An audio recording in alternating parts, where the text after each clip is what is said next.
Welcome to Akshara TV news బులెటిన్ల ముందుగా headlines. పాకిస్తాన్లోని ఉగ్రస్థావరాలపై భారత్ మెరుపు దాడులు.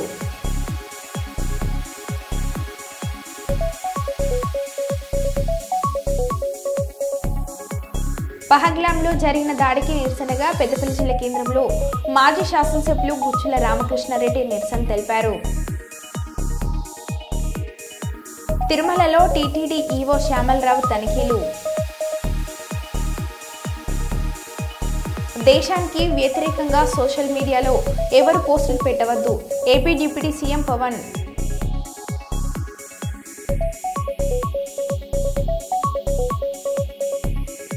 పాకిస్తాన్లో ధ్వంసం చేసిన ఉగ్రస్థావరాల ఫోటోలను విడుదల చేసిన ఇండియన్ ఆర్మీ.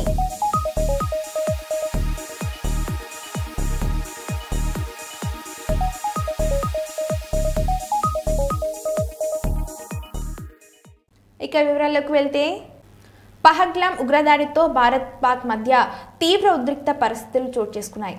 ఈ వేళ కీలక పరిణామం చోటు చేసుకుంది. ఉగ్రదాడికి భారత్ ప్రతీకార చర్యలు చేపట్టింది. మంగళవారం అర్ధరాత్రి 1:44 ఆపరేషన్ సింధూర్ పేరుతో పాకిస్తాన్లోని ఉగ్రస్థావరాలపై భారత్ సైన్యం మెరుపు దాడులు చేపట్టింది. భారత ఆర్మీ, ఎయిర్ ఫోర్స్, నేవీ బలగాలు సంయుక్తంగా ఈ దాడిని నిర్వహించాయి. మిసైళ్లతో లక్ష్యాలపై విరుచుకుపడ్డాయి. పాక్ ఆక్రమిత కాశ్మీర్తో పాటు పాకిస్తాన్లోని ఉగ్ర మౌలిక సదుపాయాలను ధ్వంసం చేశాయి. భారత్పై సీమాంతర ఉగ్రదాడులకు కుట్ర పడినట్లు భావిస్తున్న మొత్తం 9 స్థావరాలపై ఆర్మీ దాడులు చేపట్టింది. పూర్తి ఖచ్చితత్వంతో దాడులు చేస్తున్నట్లు పేర్కొంది. ఉద్రిక్త పరిస్థితులకు తావు లేకుండా పాక్ సైనిక సదుపాయాలపై ఎక్కడ దాడులు చేపట్టాలి భారత ప్రభుత్వం పేర్కొంది. దేశవ్యాప్తంగా బుధవారం కేంద్ర ప్రభుత్వం మాక్ డ్రిల్ నిర్వహించనున్న వేళ ఈ దాడులు చేయడంతో సత్వర ఉత్కంఠ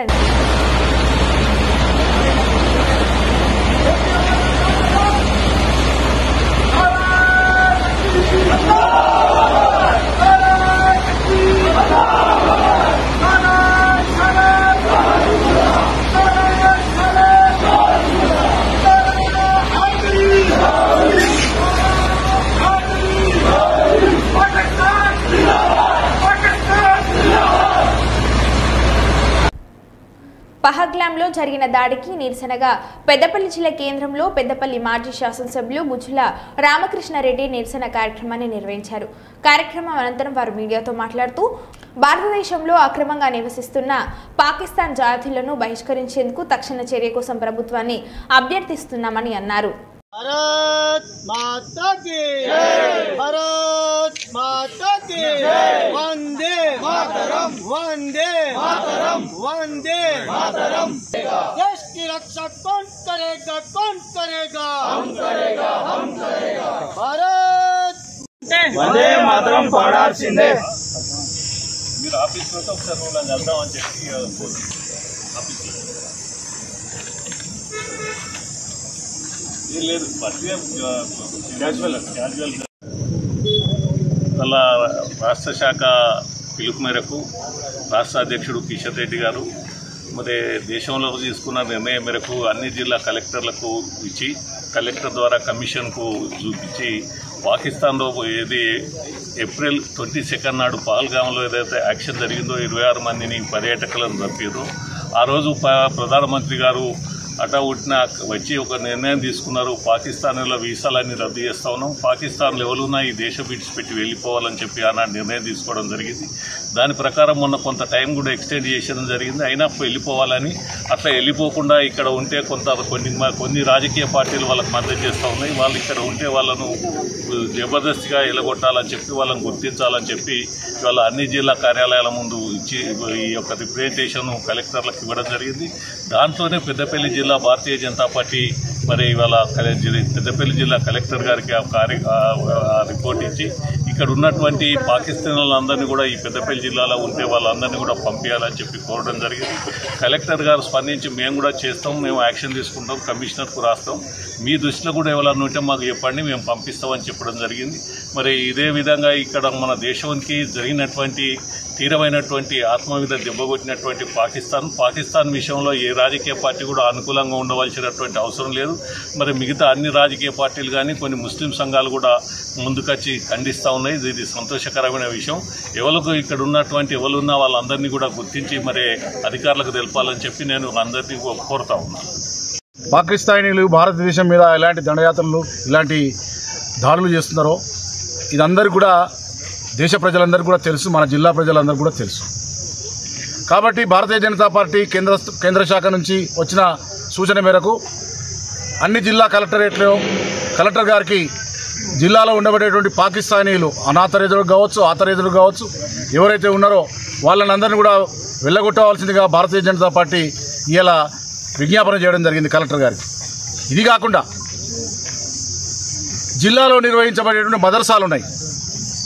ఈ మదర్సాలలో మన జిల్లాకు సంబంధించిన పిల్లలు చదువుతలేరు. బెంగాల్, బీహార్, అస్సాం ఆ రాష్ట్రాలకు సంబంధించిన పిల్లలే చదువుతున్నారు. కాబట్టి ఆ పిల్లలు కూడా ఏ రాష్ట్రం నుంచి వచ్చినో ఆ రాష్ట్రం నుంచి వచ్చిన పిల్లలను కూడా మదర్సాల నుంచి వెళ్ళగొట్టాలని కలెక్టర్ గారిని విజ్ఞప్తి చేసినాం. అదేవిధంగా ప్రజలందరూ కూడా విజ్ఞప్తి చేస్తున్నాం భారతీయ జనతా పార్టీ పక్షాన. మీరందరూ మీ యొక్క చుట్టుపక్కల ఉన్నటువంటి ఇళ్లలో కానీ, గ్రామాలలో కానీ, వార్డులలో కానీ మీకు తెలిసిన పాకిస్తానీలుగా ఉన్నవాళ్ళు ఇక్కడ భారతీయులుగా చెలామణి అవుతున్న వాళ్ళని గుర్తించి మీరు సీదా కలెక్టర్ గారికి కానీ లేకపోతే భారతీయ జనతా పార్టీ కార్యాలయానికి కానీ మీరు ఫోన్ చేసి చెప్తున్నట్లయితే ఇది భారతదేశానికి ఉపయోగకరంగా ఉంటుందని మేము సవినయంగా మనవి చేస్తున్నాం. కాలం ఆసన్నమైంది. దానికి అందరం కూడా మనం ముక్తఖండంతో ముందుండాలని కోరుకుంటూ సెలవు తీసుకుంటున్నాం. కర్నూలు జిల్లా కొడుమూరు నియోజకవర్గం Telugu Desam party incharge D Vishnuvardhan రెడ్డిని గిరిజన లంబాడి హక్కుల పోరాట సమితి నాయకులు సన్మానించారు. సీనియర్ నాయకులు విష్ణువర్ధన్ రెడ్డి గత 40 సంవత్సరాలుగా ఎస్సీ, ఎస్టీ, బీసీలకు చేసిన సేవలను గుర్తించి కూటమి ప్రభుత్వం కేడీసీసీ బ్యాంకు చైర్మన్ పదవి ఇచ్చిందని గిరిజన లంబాడి హక్కుల పోరాట సమితి రాష్ట్ర అధ్యక్షుడు కైలాష్ నాయక్ తెలిపారు. విష్ణువర్ధన్ రెడ్డికి పదవి రావడం సంతోషంగా ఉందని వారు విష్ణువర్ధన్ రెడ్డిని కలిసి సన్మానించారు. ఈ సందర్భంగా కైలాష్ నాయక్ మాట్లాడారు.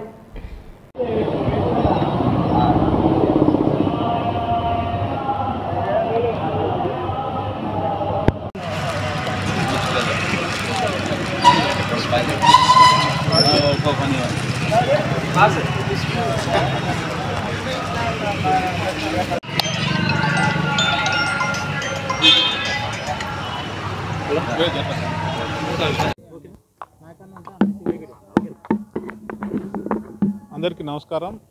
ఈరోజు కర్నూలు పట్టణంలోని విష్ణువర్ధన్ రెడ్డి గారి ఇంటి దగ్గరికి వచ్చినాం. ఇక ముఖ్యమైన విషయం ఏమంటే కోడుమూరు కాన్స్టిట్యున్సీలో కర్నూలు జిల్లాకు సీనియర్ నాయకుడైనటువంటి గౌరవ విష్ణువర్ధన్ రెడ్డి గారికి అతను చేసిన సేవలు అంటే 40 సంవత్సరాల నుండి జిల్లాలో బడుగు బలహీన వర్గాలు, ఎస్సీ, ఎస్టీ, బీసీ, మైనార్టీ అన్ని కులాలకు కూడా 40 సంవత్సరాల నుంచి దాదాపు ఆయన నిరంతరంగా సేవలు చేస్తున్నాడు. ఎటువంటి లాభాపేక్ష లేకుండా కన్న కొడుకు చనిపోయినప్పటికీ తనను నమ్ముకున్న ప్రజల కోసం నిరంతరము సేవ చేయడానికి ముందు ఉన్నాడు. కాబట్టి మరి అతని సేవలను గుర్తించిన ఆంధ్రప్రదేశ్ రాష్ట్ర ప్రభుత్వము, కూటమి ప్రభుత్వము అతనికి గౌరవంగా ఉమ్మడి కర్నూలు జిల్లాలోని కేడీసీసీ బ్యాంక్ చైర్మన్ పదవిని ఇవ్వడానికి గిరిజన లంబాడి హక్కుల పోరాట సమితి తరపున అతనికి శుభాకాంక్షలు తెలుపుతున్నాం. అలాగే ఆయనకు చిరు సత్కారం కూడా చేయడం జరిగింది. దాంట్లో భాగంగా నేను గిరిజనుల తరపున రాష్ట్ర వ్యాప్తంగా తిరుగుతుంటా కాబట్టి రాష్ట్ర ప్రభుత్వానికి ఒక సూచన చేయదలుచుకున్నాను. సొసైటీ బ్యాంకులలో అంటే కేడీసీసీ బ్యాంకులకు సంబంధించిన బ్యాంకులు అన్ని గ్రామాలలో, అన్ని పంచాయతీలలో ఉంటాయి. మరి దీనిలో మనకు ముఖ్యంగా ఏంటంటే గతంలో ఎస్సీ, ఎస్టీ, బీసీలకు అసెంబ్లీ ల్యాండ్లు ఉండేవి. అసెంబ్లీ ల్యాండ్లకు ఆ బ్యాంకులలో, సొసైటీ బ్యాంకులలో సబ్సిడీ లోన్లు ఇచ్చేవారు. మరి గత 5-6 సంవత్సరాల నుంచి గమనించినట్టయితే పూర్తిగా అసైన్మెంట్ ల్యాండ్లకు సబ్సిడీ లోన్లు కానీ నేరుగా లోన్లు ఇచ్చే కార్యక్రమాన్ని ఆపినారు. మరి మేము ఈ మీడియా ద్వారా రాష్ట్ర ప్రభుత్వానికి గిరిజనుల తరపున నేను ఒకటే విజ్ఞప్తి చేస్తున్నా, దయచేసి సొసైటీలో అసైన్మెంట్ భూములను కూడా ఉన్నటువంటి రైతులకు సబ్సిడీ లోన్లు ఇవ్వాలి. ఆ సబ్సిడీలో బర్రెలు ఉంటాయి, పొలాలకు సంబంధించి యంత్రాలు ఉంటాయి. వీటన్నింటిని కూడా సబ్సిడీల ద్వారా ఇవ్వడంలో రైతులకు మేలు జరుగుతుందని రాష్ట్ర ప్రభుత్వానికి మేము విజ్ఞప్తి చేస్తున్నాం. కాబట్టి ఇది ముఖ్యంగా రాష్ట్ర ప్రభుత్వం ఆలోచించి లోన్ల విషయంలో సబ్సిడీ ఇచ్చే విధంగా సొసైటీ బ్యాంకులకు అనుమతినివ్వాలని మేము విజ్ఞప్తి చేస్తున్నా. నా పేరు ఆర్ కైలాస్ నాయక్, లంబాడి హక్కుల పోరాట సమితి గిరిజనుల తరపున ఆంధ్రప్రదేశ్ అధ్యక్షునిగా కొనసాగుతున్నాను. కాలువల మరమ్మతుల పనులు తొలకనారి నాటికి పూర్తి చేయాలని ఏలూరు ఎంపీ పుట్ట మహేష్ కుమార్ అధికారులను ఆదేశించారు. దెందులూరులో 77.45 లక్షల వ్యయంతో చేపట్టిన సీతంపేట కాల్వ సైఫన్ మరమ్మతు పనులకు ఎమ్మెల్యే చింతమనేని ప్రభాకర్తో కలిసి బుధవారం ఎంపీ పుట్ట మహేష్ శంకుస్థాపన చేశారు. కాల్వల వద్ద ఏర్పాటు చేసిన శిలాఫలకాన్ని ఆవిష్కరించి పనులను ప్రారంభించారు. ఈ సందర్భంగా ఎంపీ పుట్ట మహేష్ కుమార్ మాట్లాడారు.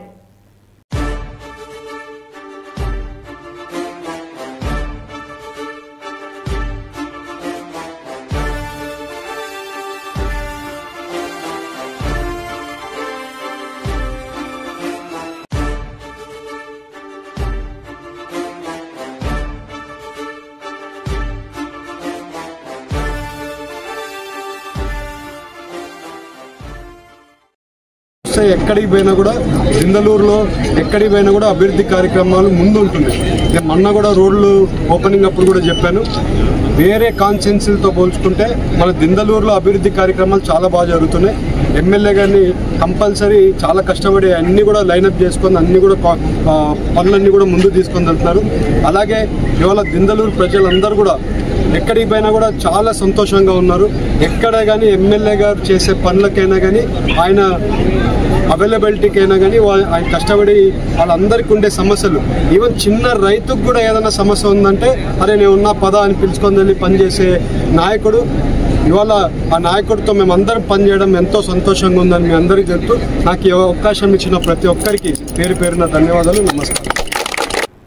నేను ఇంటికి తిరిగి రావడానికి సహాయపడిన కేటీఆర్కు జాన్సన్స్ నాయక్కు ధన్యవాదాలు.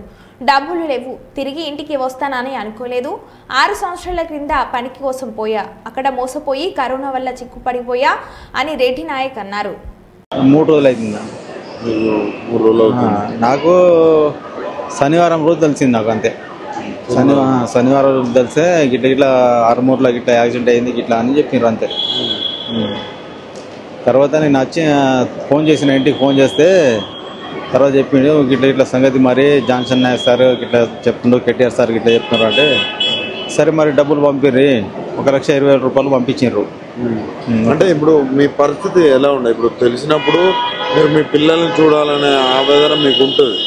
ఆ టైంలో మీరు రావడానికి పరిస్థితులు ఎలా ఉండే? అక్కడ ఆర్డర్ లేకుండా, మంచిగా లేకుండే, డబ్బులు 1 రూపాయి లేకుండే అన్న, 1 రూపాయి లేకుండే డబ్బులు.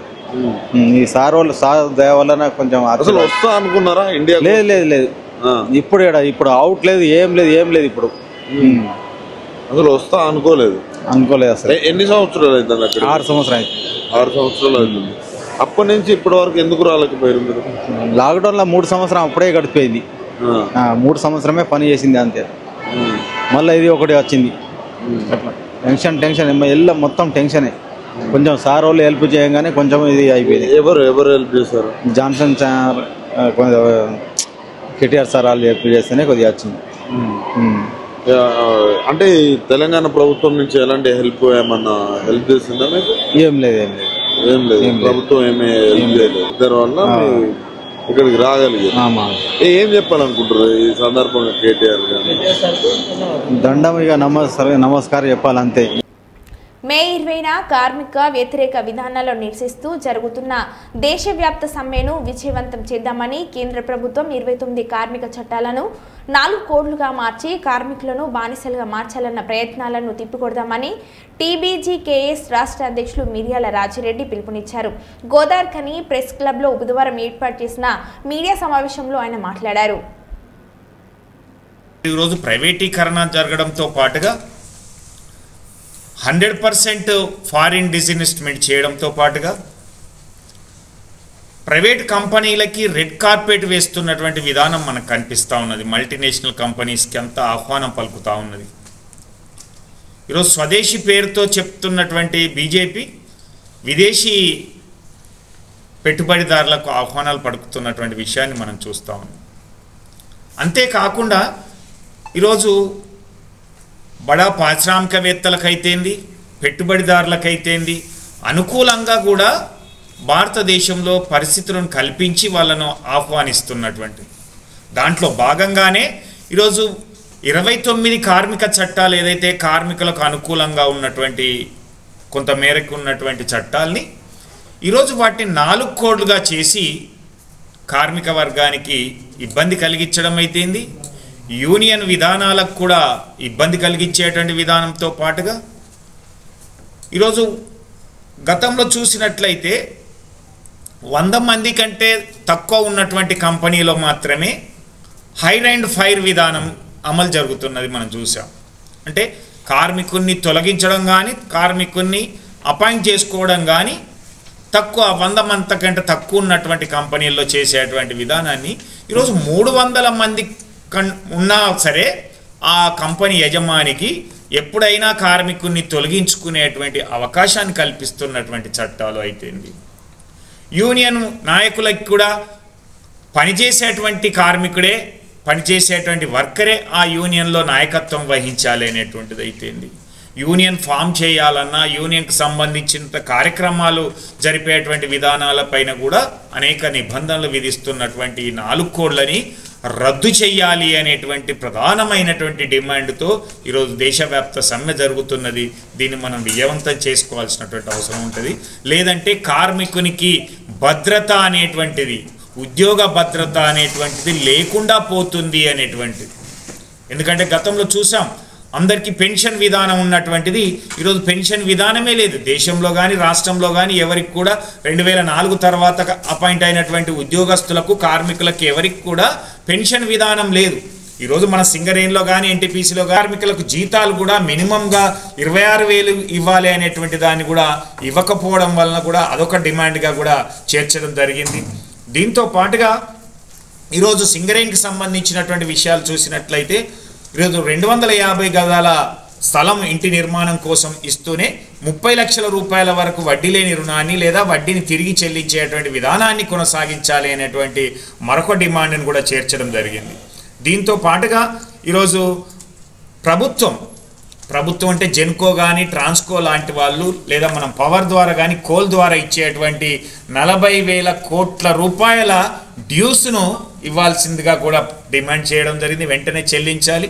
ఎందుకంటే గతంలో కేసీఆర్ గారి ప్రభుత్వం ఉన్నప్పుడు 25-26,000 కోట్ల రూపాయలు ఉన్నటువంటి దాన్ని ఆ రోజు గగ్గోలు పెట్టినటువంటి వాళ్ళు ఈరోజు మరి ఇదే ప్రభుత్వం కాంగ్రెస్ ప్రభుత్వం అధికారంలోకి వచ్చిన తర్వాత మరి 15 నెలల్లోనే 15,000 కోట్ల రూపాయలు బకాయిలు పడినాయి. అంటే దీన్ని బట్టి అర్థమవుతుంది ఎంతవరకు ఆ రోజు 10 సంవత్సరాల కాలంలో ఉన్నటువంటి డ్యూస్ అప్పటికే 5,000 కోట్లు తెలంగాణ ప్రభుత్వం వచ్చేటి వరకు ఉన్నటువంటి డ్యూస్ను కలుపుకొని 26,000 కోట్లు ఉంటే ఈరోజు 40,000 కోట్లు వచ్చినాయి. అంటే దాదాపుగా నెలకొక కోటి రూపాయల అదనంగా మనకు చెల్లించాల్సినట్టు 1,000 కోట్ల రూపాయల అదనంగా ఈరోజు బకాయిలు పడుతున్నాయి. కాబట్టి ఈ బకాయిల్ని వెంటనే చెల్లించాలి అనేటువంటిది మరొక డిమాండ్ తోటి తెలంగాణ బొగ్గని కార్మిక సంఘం సమ్మె నోటీస్ ఇవ్వడం జరిగింది.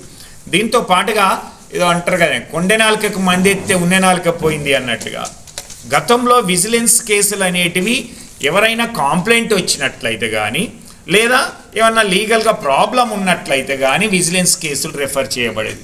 కానీ ఈ మధ్య ఇచ్చినటువంటి సర్క్యులరు 35 నుంచి 40 ఏళ్లకు పెంచుతున్నాం అనేటువంటి వీకా సెక్షన్ కాలనీ వై జంక్షన్ను ఛత్రపతి శివాజీగా నామకరణం 2026 ఫిబ్రవరి నెలలో ఛత్రపతి శివాజీ విగ్రహం ఏర్పాటు చేసేందుకు కృషి చేస్తామని మంత్రి టీజీ భరత్, ఎమ్మెల్యే గౌడ్చేర్తారెడ్డి, స్థానిక కార్పొరేటర్లు చెప్పారు. కల్లూరు రేకర్ సెక్షన్ కాలనీ వై జంక్షన్ను ఛత్రపతి శివాజీగా నామకరణం చేశారు. ఈ సందర్భంగా వారు మాట్లాడుతూ కూటమి ప్రభుత్వం ఎన్నికల ముందు ఇచ్చిన హామీలను నెరవేరుస్తామని, టీడీపీ, జనసేన, బీజేపీ పార్టీలను ప్రజలందరూ ఆదరించాలని వారు కోరారు. అది మెయింటైన్ చూడండి అందరూ రండి.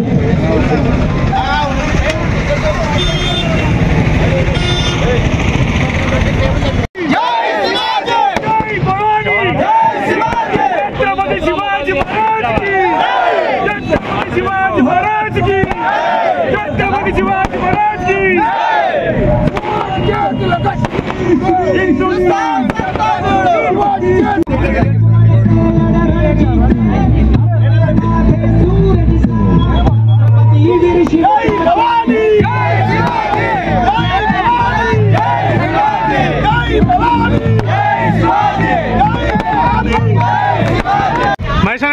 మహేష్ గౌడు ధనంజయ అన్న ఇద్దరు కూడా తెలుగుదేశం పార్టీ సీనియర్ నాయకులు పెద్దమ్మ గారికి పుష్పగుచ్చి స్వాగతం పలుకుతున్నారు. వారందరికీ కూడా పేరు పేరున ధన్యవాదాలు తెలియజేస్తున్నా. తగ్గట్టుగా కూడా భారతదేశంలో మేమందరం ఒకటే. మేము భారతీయులం. కులమతాలు ఎవరికి నచ్చిన దేవుడిని వాళ్ళు పూజించుకుంటాం, వాళ్ళు మొక్కుకుంటాం. కానీ మేమందరం భారతీయులం. మాది భారతదేశం. మా దేశం పైన ఎవరు అన్నిటి చూసినా కూడా మేము సహించాం. అందరం కూడా ఒక సైనిక వల్ల పోరాడతామని తెలియజేయాలి. మనం అప్పుడే కూడా మన భారత ప్రభుత్వానికి అందరం మద్దతు తెలపాలా. ఈరోజు జరుగుతున్న అభివృద్ధి అంటే గుంటు పెట్టిపోతుంది. మనం బాగా ఆలోచన చేయాలి, దూర దృష్టితో ఆలోచన చేయాలని కోరుకుంటూ ఇటువంటి కార్యక్రమాలతో పాటు ముఖ్యంగా ఇప్పుడు జరగబోయే 4 రోజులు 4-5 రోజుల్లో జరగబోయే కార్యక్రమానికి మనందరం కూడా గట్టి మద్దతు తెలపాలని భారత ప్రభుత్వానికి తెలియజేయాలని కోరుకుంటూ అందరికీ నమస్కారము.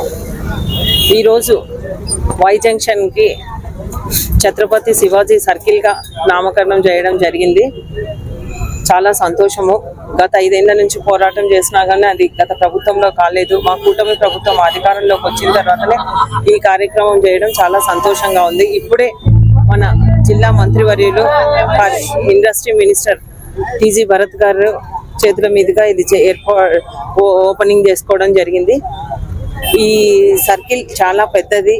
చాలా యాక్సిడెంట్లు కూడా జరుగుతూ ఉంటాయి. ఇక్కడ విగ్రహం ఛత్రపతి శివాజీ గారిది విగ్రహం పెట్టి అలాగే సర్కిల్ కూడా ఏర్పాటు చేస్తే చాలా బాగుంటుందని ఎప్పటి నుంచో భావించాం. ఎన్నికల సమయంలో కూడా ఇక్కడ వారంతా ఈ ఏరియా వాళ్ళంతా కూడా మమ్మల్ని కోరడం జరిగింది. ఆ రోజే మాట ఇచ్చాం, మన ప్రభుత్వం కూటమి ప్రభుత్వం వస్తే తప్పకుండా చేస్తామని చెప్పేసి ఈ రోజు ఆ మాట మేరకే ఈ సర్కిల్ కి నామకరణం చేయడం జరిగింది. ఫిబ్రవరిలో ఛత్రపతి శివాజీ గారిది జన్మదినం ఉంది. అప్పటికంతా ఏర్పాటు చేయాలనే విగ్రహం కూడా ఏర్పాటు చేయాలన్న ఆలోచన ఉంది. తప్పకుండా చేస్తామని కూడా తెలియజేస్తా ఉన్నా. దీనికి అందరి సహాయ సహకారాలు ఉండాలి. అందరి సహకారంతో జిల్లాలోనే భారీ ఎత్తున కార్యక్రమం చేయడం జరుగుతుందని కూడా తెలియజేస్తా ఉన్నా. మనమంతా హిందువులము. అందరూ మొన్న పహల్గాం దాడి కూడా చాలా హేయమైన చర్య. ఎందుకంటే దాన్ని ఎవ్వరూ ప్రోత్సహించరు. నరేంద్ర మోదీ గారు కూడా దీన్ని ఇనిషియేట్ గా తీసుకొని దీన్ని తప్పకుండా మళ్ళీ ఇటువంటివి పునరావృతం కాకుండా ఇవి జరగకుండా చేయాలన్న ఉద్దేశంతోనే పనిచేస్తా ఉన్నారు. కాబట్టి మనం అందరం భాగస్వాములై ఏ కార్యక్రమాన్ని ముందుకు తీసుకుపోవాలని కూడా నేను అందరినీ కోరుతున్నా. మనమంతా హిందువులము. హిందువుల తర్వాతనే అన్ని మతాలు వచ్చాయి. కాబట్టి మనమంతా మన దేశం కోసం, మన ప్రాంతం కోసం మనమంతా కష్టపడాలి. మనమంతా భాగస్వాములు కావాలి. మన దేశాన్ని రక్షించుకోవాల్సిన బాధ్యత ప్రతి ఒక్క పౌరుని పైన ఉందని కూడా ఈ సందర్భంగా తెలియజేస్తాం. కానీ ఇప్పుడు మన పాణ్యం ఎమ్మెల్యే గౌరు చరితారెడ్డి గారు మరియు కర్నూలు ఎమ్మెల్యే మరియు పరిశ్రమల శాఖ మంత్రి టీజీ భరత్ గారి సహకారంతో, సహాయ సహకారాలతో మన నాయకులు బజరంగ్ దళ్ అయితేనేమి, బీజేపీ అయితేనేమి, ఇక్కడ మేమైతేనేమి అందరి పోరాటంతో దీన్ని శివాజీ సర్కిల్గా నామకరణం చేయడం చాలా సంతోషంగా ఉంది. దీనికి అందరికీ కృతజ్ఞతలు తెలుపుతూ సెలవు తీసుకుంటున్నాను. నా పేరు జనార్దనాచారి. నేను ఇక్కడ క్లస్టర్ ఇన్ఛార్జిగా పనిచేస్తాను. ఆపరేషన్ సింధూర్లో భాగంగా పీఓకే మరియు పాకిస్తాన్లో తాము ధ్వంసం చేసిన ఉగ్ర స్థావరాల ఫోటోలను విడుదల చేసిన Indian army. Gulpur camp Kotli, यह एलओसी से 30 किलोमीटर दूर था. लश्कर ए तोयबा का बेस था जो रजौरी पुंछ में सक्रिय था. 20 अप्रैल 2023 को पुंछ में और 9 जून 2024 को तीर्थ यात्रियों के बस हमले में यहीं से आतंकी को ट्रेन किया गया था.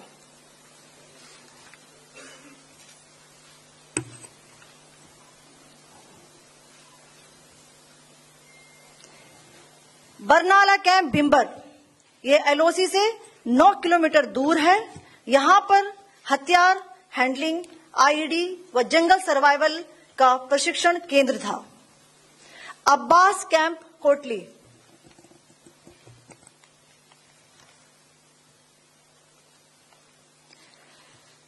यह एलओसी से 13 किलोमीटर दूर है. लश्कर ए तोयबा का फिदाइन यहां तैयार होता था. इसकी कैपेसिटी 15 टेररिस्ट को ट्रेन करने की थी।